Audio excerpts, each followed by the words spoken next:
At Christmas, my golden sister demanded I cover the restaurant bills and said, "That's the only reason you were invited." Hey, Reddit! So I guess this is my turn to rant. I've been reading stories here for a while and thought, man, that sounds familiar. I'm the older brother who somehow ended up as the family safety net. Alright, I guess I gotta start from the beginning to paint the whole picture. I'm Sam, and I grew up as the oldest kid, but you'd never know it. My parents were from a background where daughters were treated like they were made of gold and sons were like the afterthought. They didn't mean to be cruel, but the favoritism was there every single day, and it shaped how we all turned out.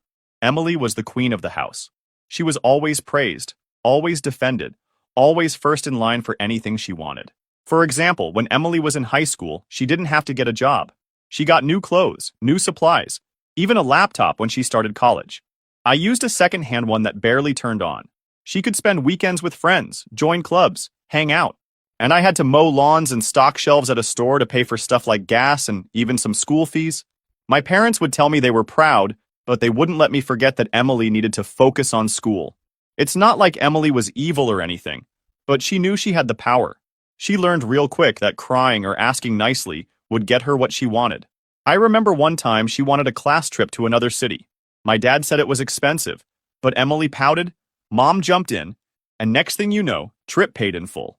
Meanwhile, I was trying to scrape together money for my college books and ended up taking on extra shifts. It built this quiet resentment in me, but also this habit of just staying quiet and dealing with my own stuff. When Emily hit college, things got worse.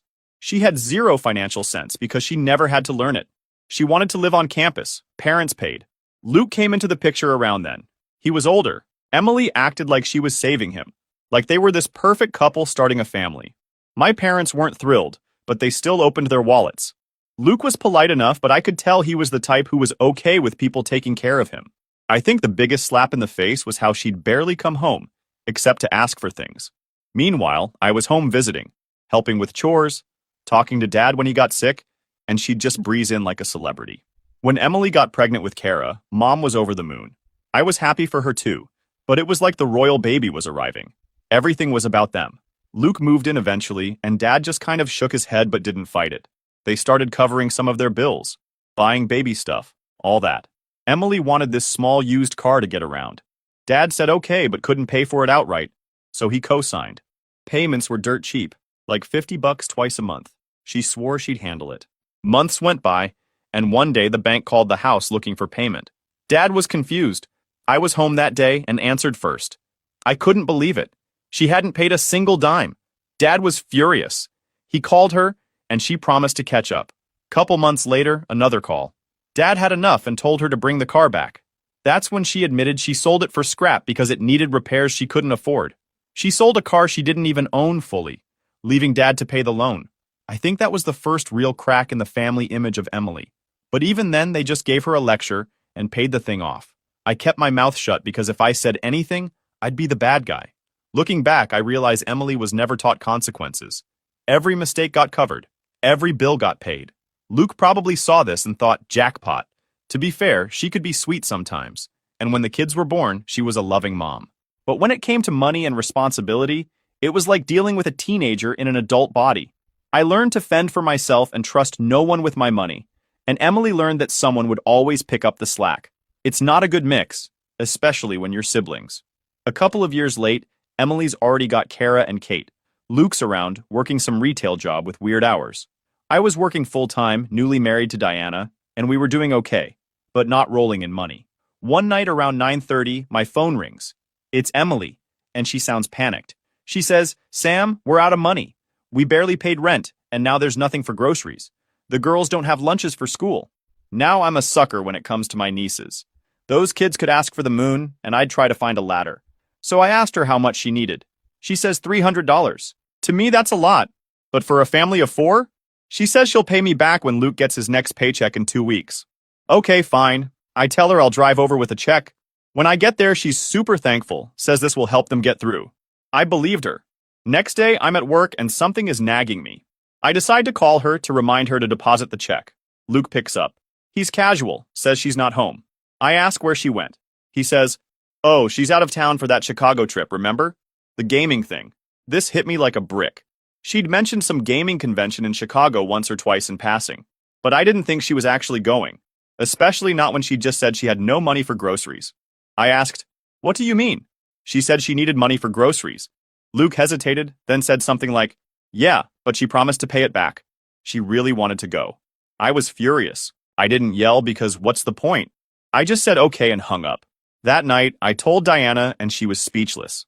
Later that week, I told Mom and Dad what happened because I figured they should know. I expected them to be upset, maybe even talk to Emily. Instead, they both just sighed. Mom said, "Sam, she's under a lot of stress. She has 2 little girls, and Luke's hours are all over the place. You shouldn't make her feel bad." Dad chimed in, "You've always been the strong one, son. She needs more help than you do. Don't be so harsh." I couldn't believe it. They weren't mad at her for lying. They were looking at me like I was being cruel for even bringing it up. It was like I was the bad guy for caring. That was when it really hit me. No matter what Emily did, they'd always find a way to defend her. A few weeks later, Emily calls again with the same line. Money's tight, kids need food. This time I said yes, but told her, "No cash. I'll take you grocery shopping." She hesitated, tried to talk me out of it, but I stuck to it. Next morning, I show up. She's annoyed, but comes along. At the store, I'm expecting a big haul for the kids, but she barely grabs anything. Bread, milk, some snacks. I asked, "That's it? You said you were out of food." She mumbled something about not wanting to overdo it. That's when I knew. It wasn't about groceries. She just wanted cash. After that, I made a rule. No more money, ever. If it was for the kids, I'd buy it myself. But watching her lie so easily, using her own kids as leverage, that stuck with me. It was the first time I really started pulling back. While all this was going on, Diana and I were still figuring out our own life. We weren't rich, not even close. I was working full-time in IT support at a mid-sized company. Long hours, a lot of pressure, and honestly not the best pay. Diana worked as a medical receptionist. She was finishing some night classes, trying to move up in the healthcare world. Between rent, car payments, student loans, and just trying to keep the lights on, we weren't swimming in cash. We had our share of struggles. There were months when I'd skip out on little things I wanted because bills came first. Diana would pick up extra shifts at the clinic to cover something unexpected, like when our old car broke down. We weren't poor, but every dollar mattered. That's why Emily asking for money hit harder than she probably realized. We weren't sitting on piles of cash. We were just better at budgeting and saying no to things we couldn't afford. We didn't go on vacations. Our idea of a night out was maybe pizza and a movie at home. Any savings we had were for emergencies or the hope of buying a small place one day. So when Emily acted like we were the well-off ones, it felt like a slap in the face. We were working our butts off to keep things stable while they were blowing through money and calling us selfish when we said no. But Diana and I were a team. Even when I was frustrated, she'd remind me, "We're doing the right thing for us. Just keep your head down, work hard, and don't let them drag you down." I honestly think that mindset saved us. It kept us focused on what we could control, and not on trying to fix Emily and Luke's chaos. A few weeks later, Diana and I went to visit Emily one weekend. We didn't do this often because it was always a bit awkward, but the girls had been asking for us, and we missed them. Their place was small, kind of messy, but we didn't care. The girls were sweet and happy to see us. We brought a few things: a board game, some snacks, and E brought food in our casserole dish since I knew they were always complaining about bills. At first, everything was fine. We ate, laughed with the kids, watched a movie. But as I was helping clean up in the kitchen, I noticed some things that didn't sit right. One of my old college textbooks was on their shelf. An old blender that belonged to Mom was on the counter. And when I asked about the casserole dish I brought, Emily said, "Oh, we'll keep this. We don't have enough dishes." I told her I needed it back for something, and she rolled her eyes, saying, "Sam, you don't even use half your stuff. We really need it more." It didn't stop there. Luke showed me around their place, and I noticed some of Dad's tools in the closet. The same ones he let me borrow when I moved out. I asked, "How did you guys get these?" Luke said casually, "Emily told your parents we needed them, so they gave them to us." I was stunned. My parents never even asked me. They just handed things over because she said she needed them. I tried to bring it up gently with Emily, but she brushed it off. "Why do you care? You have more than enough. We're just trying to get by." It was the same attitude. Anything they wanted was automatically more important, and if I said no, I was being selfish. Later that week, I talked to Mom and Dad about it. I wasn't even mad, just confused. But instead of understanding, they guilt-tripped me again. "Sam, they have kids. They're starting out. You'll get more things later. Don't make such a fuss over little stuff." It was like I wasn't allowed to be upset. The more I tried to explain that they'd taken my things without asking, the more it turned into me being the bad guy. That visit taught me a lot. It wasn't just money Emily felt entitled to. It was anything. If it wasn't nailed down, she figured it was up for grabs. And our parents? They defended her every time. To them, Emily wasn't doing anything wrong. She was just managing. For me, it was another reminder that I was always expected to give and never complain. Years later on Christmas Day, Emily and I were on decent speaking terms. But things were always a little tense because of money. Diana and I had settled into a routine where we didn't really see Emily and Luke much, unless it was about the kids. So, Christmas Eve, my phone rings. Emily. She's cheerful and says, "Hey Sam, what are you guys doing tomorrow?" Luke's dad, Mark, the girls and I are free. Mom and Dad said they might swing by too. Want to go out for dim sum? I'm thinking sure, why not? Diana's parents were out of town, so we didn't have any plans. Plus, Kara and Kate are fun to be around, and maybe seeing Mom and Dad would be nice. I said yes. Anyone who's been to dim sum on Christmas knows it's a madhouse. You wait forever, it's loud, but it's good food. We get there, wait maybe 20 minutes for a table. We had gifts for Kara and Kate. We get seated, everyone's laughing, kids are excited, food carts come around, and it's pretty good. I'm feeling like maybe this is going to be a nice memory. Then the bill comes. I should have seen it coming, but I didn't. The server comes over and asks if it's separate or together. I'm about to say separate when Emily says, "Actually, can you just put it all together? We'll split later." My radar goes off, but I stay quiet. We're talking maybe 120-something bucks for 9 people, which isn't bad, but still. When we get to the counter, I pull out my card, and Emily suddenly says, "Sam, I have to be honest. I don't have any money. Luke's cards are maxed too." Then, she added, "Sam, don't ruin Christmas for the kids." And then, like clockwork, Dad says, "Sam, just cover it. It's Christmas." Mom chimes in, "They're trying. They just need help." Then, Emily said, "That's the only reason you were invited. Now picture this. It's packed, people everywhere.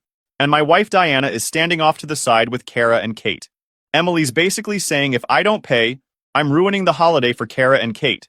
I swear my face got hot. But I didn't want to make a scene, so I handed over my card and paid the whole thing.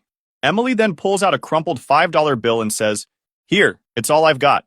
I told her to keep it. We walked out and I didn't even say goodbye. Diana was quiet, but I could tell she was mad. On the way home, she asked why I always let them get away with this stuff. I didn't have a good answer. Maybe it was habit. Maybe it was because I didn't want to make a scene in front of the kids. I told her, never again. And I meant it. That was the last time we ever agreed to go somewhere with them, without knowing exactly who was paying. It was also the moment I realized that Emily and Luke had no problem using guilt to get what they wanted. They weren't just broke. They were strategic about it. To be fair, Kara and Kate were sweet as always. They hugged us and thanked us for the gifts. But the adults? That day, they lost a big chunk of respect from me. I went home thinking about how tired I was of feeling like the backup wallet. I worked hard for my money, and so did Diana. That Christmas lunch was when I really started saying no more often. It was the first time Diana saw me draw a line, and once you learn to say no, it gets easier. If there's one thing Emily and Luke are consistent about, it's turning any event into a chance for drama. For example, I was a broke 17-year-old kid. Emily was pregnant with Kara and had this big baby shower. She and Luke planned it themselves, which I always thought was odd, because usually someone else throws it for you. Anyway, I wanted to do something nice, even though I didn't have much money. I scraped together my last 20 bucks and bought a Tiny Toons onesie and a couple of blankets. I wrapped them up nicely, wrote a card, and thought it would be fine. At the shower, Emily opened gifts while everyone watched. She got to mine, opened it, and her face just dropped. Then she said, "Oh, the theme was Winnie the Pooh. This isn't really what we wanted." Before I could even say anything, Luke's dad Mark grabbed the onesie and said, "This isn't even worth 10 bucks. He tossed the blankets into a pile like they were nothing. People in the room went quiet. I was so embarrassed I could barely breathe. I apologized and said I couldn't afford more. Emily just shrugged. Then, Mom, who had been sitting nearby, came over, and instead of defending me, she sighed and said, "Sam, you should have asked me for money. You know your sister likes things done a certain way." It wasn't gentle. It was like I'd embarrassed them by even showing up with something I could afford. Dad shook his head and said, "Don't make this a big deal. It's her day, not yours. Next time, try to step it up." It was like somehow me being broke and trying to help was the problem. Nobody said a word to Mark for being rude. Nobody told Emily she was out of line. The message was clear. I was the one who should have done more. I left shortly after, humiliated and angry, but not surprised. Fast forward a few years, Kara's about to turn 6. Emily calls me and says, "We want to do something special, like bowling, but money's tight. Can you help?" Despite everything, I wanted Kara to have a good birthday. Diana and I agreed to bring a homemade cake and goodie bags for the kids. We spent maybe $100 altogether, which was a lot for us at the time. The day of the party, we arrive early, set everything up, bring the cake, give the kids their bags. Mom and Dad even came. The party goes great. The kids are bowling, laughing, eating cake. Then the bill comes. The worker asks who's paying. Silence. Emily looks at me. Luke looks at me. Mark looks at me. Mark says, "Well?" I said, "Well what? We did the cake and bags." Mark says, "Yeah, but you cheaped out on the cake. It's homemade. The least you could do is cover the bowling." Before I could respond, Emily calls Kara over and says, "Kara, Aunt Diana and Uncle Sam don't want to pay for your party." My stomach dropped. Kara looked confused, but then smiled and said, "That's okay. They brought the cake and presents. Thank you." She hugged me and Diana. That shut them up real quick. But then Dad leaned over to me and muttered, "Sam, just pay it. It's not worth upsetting everyone." Mom said softly, "She's trying, Sam. They're not as stable as you two. Can't you just help?" It was like no one cared about what we'd already done. They were more worried about keeping Emily happy. I smiled, hugged Kara, and said happy birthday. Then Diana and I left, without paying the bowling tab. We'd done our part. Moments like that showed me that no matter how much we did, Emily and Luke would always want more. And our parents? They'd always cushion her. It wasn't about the kids. It was about making sure Emily didn't have to take responsibility. Even after those incidents, they'd sometimes drop comments like, "You're lucky, you don't have kids to pay for." As if saving money and working hard was something to be ashamed of. Every time something like that happened, I pulled back more. I still loved Kara and Kate, but Emily and Luke, they made it hard. And watching my parents back them up just made it worse. The crazy part is that after the party, Emily actually called me later that night. At first, I thought she might be saying thanks or something, but no. She jumped right in. "You know, the party ended early because you made things awkward. You embarrassed me in front of everyone." I couldn't believe what I was hearing. I said, "Emily, are you kidding me? We brought the cake, the treats, the gifts. We spent money we didn't even have to make sure Kara had a nice birthday. You tried to guilt trip me into paying for the whole thing, and even dragged Kara into it. That's on you." She didn't back down. She raised her voice. "You could have just paid. It wasn't even that much. You make more than us. Why do you always have to act like some kind of victim?" Now I was getting heated. "Victim? You stood there and made your 6-year-old think her uncle was being cheap because I didn't want to cover your bill? That's messed up, Emily. You humiliated me in front of everyone." She shot back, "You embarrassed yourself. You always make things harder than they need to be. If you loved your nieces, you'd help without making a scene." That's when I lost any patience. "Don't you dare throw the kids into this. I love Kara and Kate. That's the only reason I even show up. But you keep using them to squeeze money out of everyone. You don't get to make me the bad guy because I said no." There was a long pause. Then she snapped, "Fine. Next time, don't bother coming." I said, "Gladly," and hung up. My hands were shaking. Diana asked what happened, and I told her everything. She just said, "Good. You finally said what needed to be said." It didn't fix anything. But for the first time, I didn't feel guilty. I felt done. Now we jump ahead to when things really started to show how different Emily and I were raised. Dad got sick, stomach cancer. It was quick and brutal. He was told he had maybe 3 months, and that turned out to be pretty much spot on. Those last months were rough. He was in and out of the hospital, and I was there as much as I could be. Emily came by sometimes, but mostly when she wanted something. She never really asked how he was doing, just kind of showed up, chatted for a few minutes, and left. I wasn't shocked. It was how she had always been. Later, Dad passed. We were still at the hospital, and Emily's first words to Mom were about life insurance. Not, "How are you?" Not, "How are we going to plan the service?" Just straight to money. Mom looked tired and sad. She didn't answer her right away. We got through the funeral, and Emily was barely around, except to pick out what she wanted from Dad's things. Mom saw it all, but she didn't say much. She just kept quiet. A couple weeks later, I came home from work and saw Mom sitting with George, Dad's friend who was a life insurance guy. I asked what was going on, and she told me she was applying for a big policy, $500,000. She smiled and said, Just make sure Emily knows when the time is right. I thought it was weird, but I didn't push. I figured maybe she wanted to make sure we were both okay if something happened. What bothered me more was Emily. She didn't visit Mom much after Dad passed. She'd call once in a while, but mostly to talk about money, how the rent was late, how the kids needed things, how Luke's hours were cut. Sometimes she'd throw in a joke about how Sam's got it easy with no kids. Mom would get off those calls quiet and heavy, like they took something out of her. There were a few times Emily called me too, usually with some story about Kara or Kate needing supplies. I mostly said no unless it was specifically for the girls, and even then I'd just buy it myself.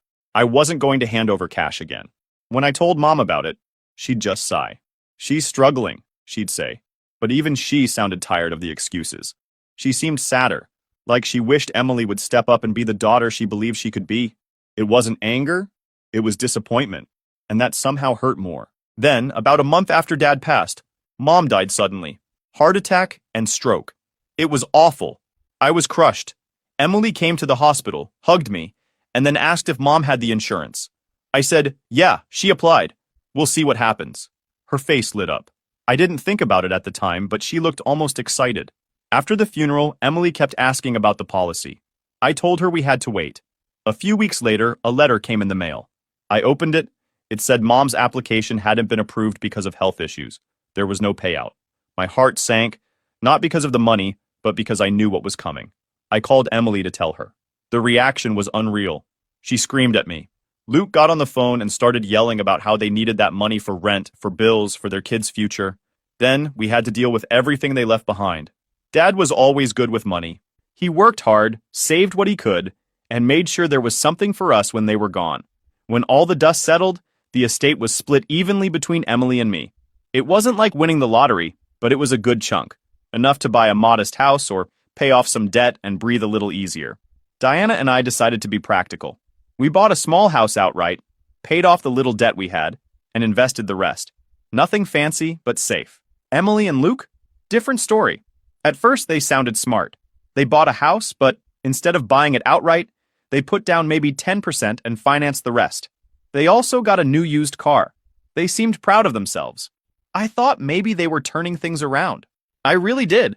But that lasted maybe 6 months. One evening, my phone rings. Emily's crying so hard I can barely understand her. I can hear Luke in the background, raising his voice. We're losing the house. We can't keep up with the mortgage. I was stunned. What happened to the inheritance money? You guys got more than enough to at least get started. She hesitated, then said, it's gone. We had bills, repairs, stuff for the kids. It just went fast. But her tone told me she wasn't saying everything. I knew Luke liked gadgets and gaming stuff, and Emily never met a shopping trip she didn't like. Then she dropped another bomb.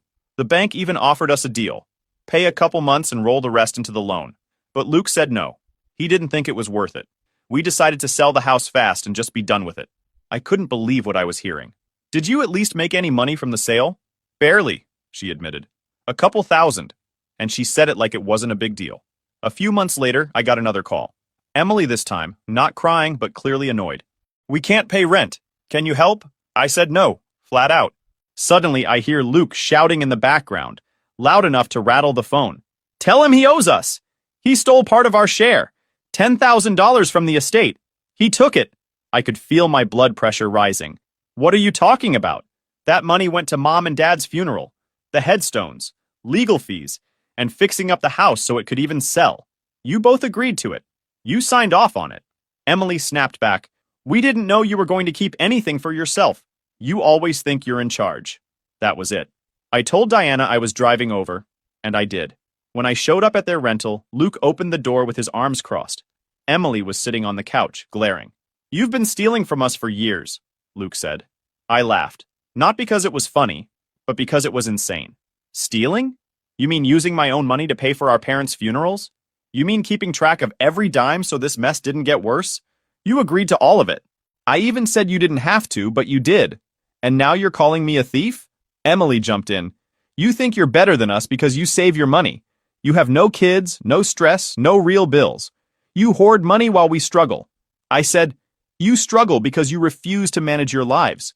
You had the house, the money, every break possible, and you threw it away. That's not on me. Luke got loud, stepping closer. If you really cared about family, you'd help us now. The least you could do is cover a few months' rent. I stood my ground. I'm done. I've paid for birthdays, for showers, for meals, for bills. I paid for our parents' funerals without blinking. And you know what I got? Accused of stealing. I won't give you another penny. Emily's face twisted. Fine. Don't ever come around then. Don't expect to see Kara and Kate anymore. That hurt. But I stayed calm. If that's your choice, so be it. But don't put the kids in the middle of this. They'll figure out one day who was actually there for them. I turned and left. My phone blew up for days after, but I ignored it. At that point, I knew nothing I did would ever be enough. And the more I gave, the worse they treated me. It blew my mind how fast things changed. They didn't want to talk about how they blew through thousands of dollars, but they were happy to point fingers. Anytime they were broke, it was someone else's fault. Jobs, bills, kids, me. It was always something. Never them. Diana and I just kept our distance. We stayed focused on our own lives. But that whole situation opened my eyes. Emily and Luke had been given a safety net most people would kill for, and they shredded it. They blamed everyone else when it was gone, even me. It was frustrating, but also freeing. I realized I didn't owe them anything. The saddest part was the kids. Kara and Kate were seeing this. They weren't little anymore, and they were starting to understand. They were polite when we saw them, always sweet and thankful, which makes me think they could see the difference between us and their parents. That made me feel better, at least. Maybe they'd learned something from us, if not from their own mom and dad. By now, you've seen the pattern. Emily and Luke making bad choices and expecting someone else to fix them. But there are a couple smaller incidents that really sealed it for me and showed me the truth about how far gone things were. One thing that sticks with me, Mom's funeral. I was on autopilot, trying to keep everything together. Emily and Luke showed up, stayed a little while, but spent most of the time talking to each other. At one point, Luke's dad Mark and Emily were walking around our parents' house, pointing at stuff they liked. Diana told me later that she heard Emily say something like, "It'll be all ours soon." She said it in front of people. Cousins even tried to calm me down because I was ready to lose it. Looking back, it makes sense why so many relatives didn't want much to do with them. And then there was the train station. This one was like the cherry on top. I had hurt my leg and was on crutches. Emily had Dad's car at the time, this was before Dad passed, and said she could give me a ride home from the station. I waited, called her, she answered and said, "Sorry, can't. We're going shopping." She literally drove past my house on the way to the mall while I stood there trying to figure out how to get home. That day was rough, but it taught me something. Some people will never change, and you have to stop expecting them to.